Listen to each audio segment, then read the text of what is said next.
Hello বন্ধুরা, আমি অনু। Update with অনু চ্যানেলে তোমাদের স্বাগত। আমি চলে এসেছি চিনি সিরিয়ালের আপডেট নিয়ে। চিনি সিরিয়ালে দেখা যাচ্ছে যে আলাপি গেছে চিনির সাধ্য বন্ধ করতে। সে চিনির ফটোটা নিয়ে নেয়, ফটোটা সরিয়ে নেয়। আলাপিকে দেখে এখন সুনয়নী আর পুরোহিত মশাই বুঝে গেছে যে চিনির অতৃপ্ত আত্মা চারদিকে ঘুরে বেড়াচ্ছে। সেইটা দেখে পুরোহিত মশাই ভয় পালায়। সুনয়নী অজ্ঞান হয়ে পড়ে। সুনয়নী অজ্ঞান হয়ে পড়ায় সবাই ভয় পেয়ে যায়, ছুটে আসে এখন। আর দ্রোণ চিরও আসে। দ্রোণ এসে দেখতে পায় যে আবার চিনির সাধ্য রাতের বেলার আড়ালে করা হচ্ছে। দ্রোণ রেগে যায়। দ্রোণ বলে কোনো প্রমাণ নেই যে চিনি বেঁচে আছে। একবার যদি প্রমাণটা পেয়ে যাই তাহলে আমি আজকে এদের মজা দেখিয়ে ছাড়তাম। তবে দ্রোণ বুঝে গেছে যে চিনি মেট্রোপলিস হসপিটালেই আছে, কারণ ও ফোনটা রিডায়াল করেছিল। সেখানে হসপিটাল থেকে নার্স ফোন রিসিভ করেছে আর বলে কিনা চিন্ময় চৌধুরী নামে দুজন পেশেন্ট এখানে ভর্তি আছে। কোন চিন্ময় চৌধুরীকে দরকার? এর থেকে দ্রোণ বুঝে যায় যে ওই হসপিটালে গেলে আমি আমার চিনির খোঁজ পাবো। এইদিকে সুনয়নীকে ঘরে নিয়ে আসা হয়। কিছুক্ষণ পর জ্ঞান ফিরে সুনয়নী বলে সে চিনিকে দেখেছে। এখন হেমাঙ্গিনী, অপালা সবাই খুব ভয় পাচ্ছে যে তার মানে কি চিনির অতৃপ্ত আত্মা চারদিকে ঘুরে বেড়াচ্ছে। দ্রোণ বলে আমি এইসব শুনবো না। যদি আর কারোর মুখ থেকে এইসব শুনেছি না, দেখো কি করি। কারা ভয় পায়? যারা দোষ করে। তার মানে তোমরা সবাই দোষ করেছো।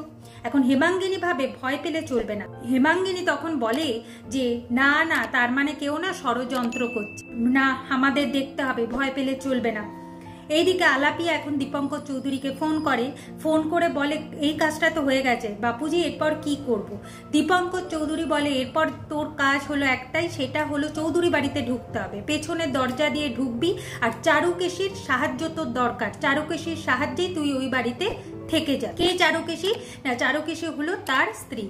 এখন আলাপি চিনির ফটো দেখে বলে জানি না মা তুই কোথায় আছিস, তবে আমি এইটুকু জানি তুই যেখানেই থাকবি ভালো থাকবি।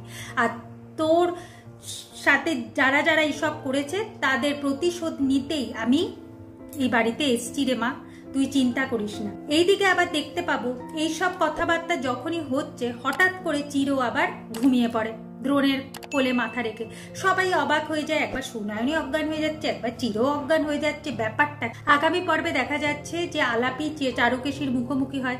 আলাপিকে দেখে চারুকেশী বলে যে কি চিনি তুমি এরকম বেশি ঘুরছো কেন, এরকম বুড়ির ছদ্মবেশ নিয়েছো কেন? আলাপি বলে আমি চিনি নই কর্তামা, আমি হলাম চিনির মা আলাপি। যেটা শুনে চারুকেশী অবাক হয়েছে। অন্যদিকে দেখা যাচ্ছে দ্রোণ নীলমাধবের কাছে প্রার্থনা করছে যে কাল সকাল হলেই আমি ওই হসপিটালে যাব আমার চিনির সাথে দেখা করতে। ঠিক সেই সময় চিনি আবার ল্যান্ড ফোনে ফোন করে আর চুপ করে থাকে। আর দ্রোণ বুঝে যায় যে এটা চিনি ফোন করছে, তাই বলে যে চিনি কথাটা বলো না, কথা বলে থেকো না, আমি বুঝে গেছি তুমি ফোন করছো, আমি কাল সকালে যাচ্ছি তোমার সাথে দেখা করতে। যেটা শুনে চিনি একদিকে আনন্দ পাচ্ছে, কিন্তু এত তাড়াতাড়ি যে ধরা দিলে চিনি চলবে না। তাহলে চিনি কর্তামাকে শাস্তি দেবে কি করে? কি হতে চলেছে সেটা দেখতে হলে স্টার জলসা এইচডিতে চিনি সিরিয়ালে চোখ রাখতে হবে।